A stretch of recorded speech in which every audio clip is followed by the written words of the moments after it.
Hello students, welcome back to our channel. शिक्षण क्षेत्र में करियर बनाने वाले छात्रों के लिए एक इम्पोर्टेंट अपडेट है। शोभन सिंह जिना विश्वविद्यालय अल्मोड़ा उत्तराखंड द्वारा बीएड सत्र 2023-24 के लिए एग्ज़ाम फॉर्म आमंत्रित किए गए हैं। आप इस फॉर्म को भर सकते हैं। पहले कुमाऊं यूनिवर्सिटी द्वारा ऑलरेडी फॉर्म निकाले गए हैं। जो लोग अल्मोड़ा, पिथौरागढ़, बागेश्वर और चंपावत इन 4 डिस्ट्रिक्टों से बिलोंग करते हैं और इन 4 डिस्ट्रिक्टों के जो कॉलेज हैं वो शोभन सिंह जिना यूनिवर्सिटी के अंतर्गत आते हैं।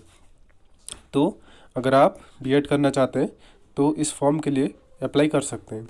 देखिए, नोटिफिकेशन पढ़ते हैं। आवेदन प्रारंभ करने की तिथि जो है वो है आपको 11 जुलाई, अंतिम तिथि है 10 अगस्त 2023। ठीक है। प्रवेश पत्र और परीक्षा की संभावित तिथि अभी घोषित नहीं की गई है। आगे चलते हैं।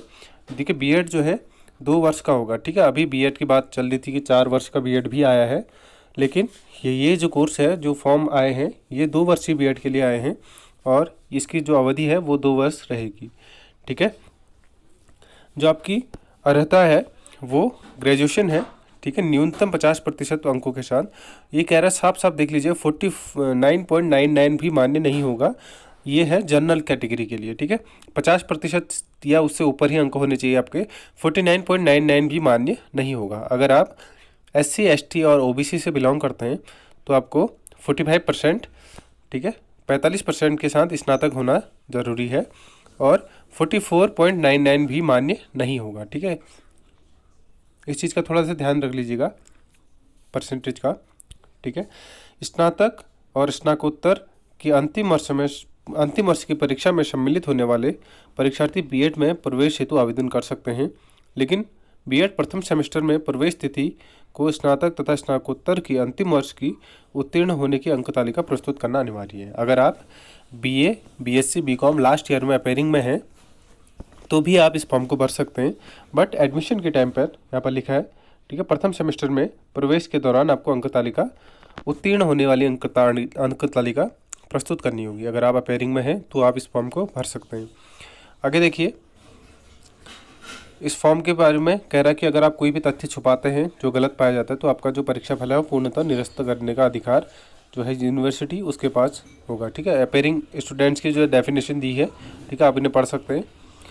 और बाकी नीचे देखें, अगर आपका पेपर है वो 3 घंटे का होगा। ठीक है। परीक्षा एक ही पाली में संपन्न की जाएगी। ठीक है। एक पाली में संपन्न की जाएगी और 3 घंटे का पेपर होगा। देखिए, 2 पार्ट बनते हैं इसके, भाग 1 और भाग 2। ठीक है। आगे हम इस चीज़ को ध्यान से समझना कि भाग 1 और भाग 2 होता क्या है। ठीक है। भाग 1 का भी 2 भागों में इसको भी डिवाइड किया जाता है। ठीक है। पहले पार्ट को भी 2 भागों में डिवाइड किया जाता है। जो पहला है वो लैंग्वेज का होता है। ठीक है। पहला जो पेपर होता है वो लैंग्वेज का होता है। आप इसमें हिंदी और अंग्रेजी किसी एक चीज़ को चूज कर सकते हैं। ठीक है। किसी एक भाषा को आप चूज कर सकते हैं, हिंदी अथवा इंग्लिश। और पहले भाग का जो दूसरा सेक्शन है वो है सामान्य ज्ञान एवं तार्किक परीक्षण। ठीक है। General knowledge and reasoning test. ठीक है। ये आपका दूसरा भाग है। इसमें आपके 45 मिनट में 50 अंक का 50 प्रश्न पूछे जाएंगे। ठीक है।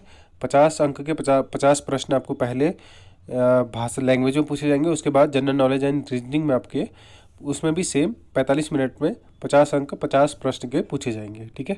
ये हो गया आपके 100 प्रश्न और 100 अंक हो गए। ठीक है। आगे चलते हैं।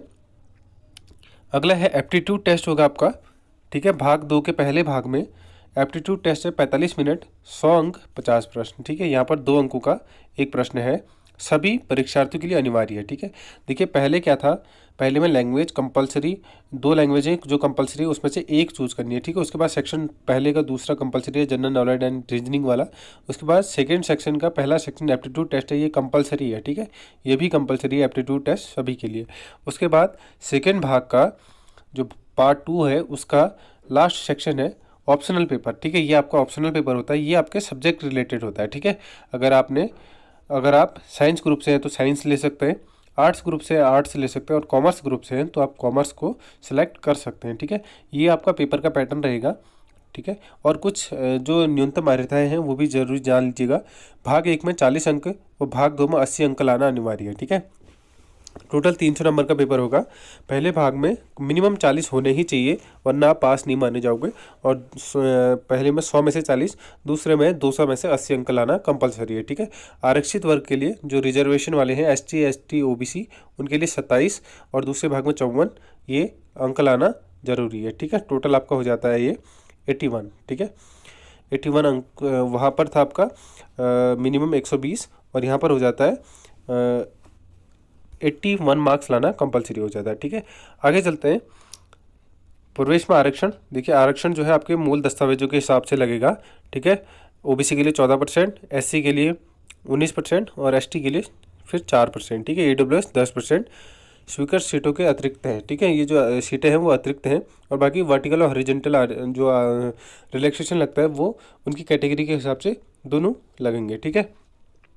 आगे देखिए जो कैंपस है, कैंपस के बारे में देख लीजिएगा, ठीक है। 8 कैंपस हैं अभी, ठीक है। 8 कॉलेजेस हैं जहाँ पर गवर्नमेंट कॉलेज केवल 2 हैं, ठीक है।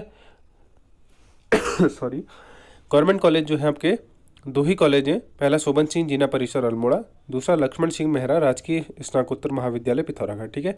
50-50 सीटें यहाँ पर हैं। AWS के लिए 5-5 सीटें अलग से हैं, ठीक है। टोटल 110 सीटें हो जाती है। ये आपका गवर्नमेंट है, यहाँ पर सबसे कम फीस इन 2 कॉलेजों में रहेगी आपका, ठीक है। उसके बाद सेल्फ फाइनेंस वाले आते हैं। इतने कॉलेज आपके क्या है, सेल्फ फाइनेंस वाले 4 कॉलेज हैं। ये अर्ध सरकारी कह सकते हैं या मैनेजमेंट वाले कह सकते हैं। ये सेल्फ फाइनेंस गवर्नमेंट कॉलेज आते हैं, ठीक है, अर्ध सरकारी। उसके बाद नीचे के 2 पूर्णतः प्राइवेट कॉलेज हैं, ठीक है। माँ Purnagiri college of education Champawat, दूसरा Devbhoomi college of education Chunabhatta road Banbasa Champawat, ठीक है। ये दोनों पूरी तरह सेल्फ फाइनेंस है। यहाँ पर सीटें भी ज़्यादा हैं, कितनी 110 सीटें दोनों जगह हैं। आगे चलते हैं। जो ये है जो डिग्रियां हैं उसके लिए सत्यापन के लिए आपको वहाँ पर लाना पड़ेगा और कोई भी जो दिक्कत होगी उसके जिम्मेदार आप स्वयं होंगे, ठीक है। नीचे दिया गया है आपको ये जो अन्य वो हैं उनका अधिमानी अर्हता हैं, उनका विवरण इस प्रकार मिलता है। अगर आप किसी खेल कूद में भाग लिए हो, प्रथम स्थान, ठीक है, विश्वविद्यालय स्तर पर, राज्य स्तर पर या विश्वविद्यालय राज्य स्तर या अंतर विश्वविद्यालय यूनिवर्सिटी लेवल पर अगर आपको पास कोई मेडल है तो आपको ये मार्क्स मिलेंगे, ठीक है। 15 अंक फर्स्ट प्राइज़, सेकंड प्राइज़ वाले को 10 अंक और थर्ड प्राइज़ वाले को 5 अंक, सेम ऐसे ही, ठीक है। उसके बाद टीम एक्टिविटी होती है उसमें भी ऐसे ही है। और उसके बाद नीचे नीचे अलग अलग टाइप के रिलैक्सेशन दिए गए हैं। NCC वालों को 15 अंक, C सर्टिफिकेट वालों को, B वालों को 10 अंक और इस टाइप से दिए गए हैं। ऐसे ही NSS वालों को 15 अंक है, ठीक है। NCC NSS स्काउट गाइड सभी को इस प्रकार के अंक दिए गए हैं, ठीक है। और जो सेना में सैन्य सेवाओं में जो कार्यरत होते हैं या उनके आश्रित होते हैं उनको भी यहाँ पर रिलैक्सेशन दिया गया है। आप इसका पूरा PDF हमारे टेलीग्राम ग्रुप से देख सकते हैं। आपको PDF वहाँ पर मिल जाएगा जिसका लिंक आपको डिस्क्रिप्शन पे मिल जाएगा, ठीक है। आगे देखिए प्रवेश शुल्क है जो आपका 1285 रुपये, ठीक है, जिसमें 1200 रुपये जो है परीक्षा शुल्क और 85 रुपीज़ पोर्टल चार्ज है, ठीक है। ये आपको ऑनलाइन भुगतान करना पड़ेगा।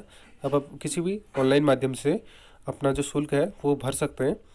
बाकी ये थी DLED के, ये फॉर्म कैसे भरना है इसके भी स्टेप नीचे दिए गए हैं, ठीक है। अगर आप ये एग्ज़ाम सेंटर है, मुख्य स्थल अल्मोड़ा, बागेश्वर, पिथौरागढ़, चंपावत, द्वाराहाट और हल्द्वानी, ठीक है। ये 6 मुख्य सेंटर हैं, बाकी इनके आसपास भी आ सकते हैं आपके। उसके बाद दोबारा से दी गई है डेट 11 जुलाई से 10 अगस्त।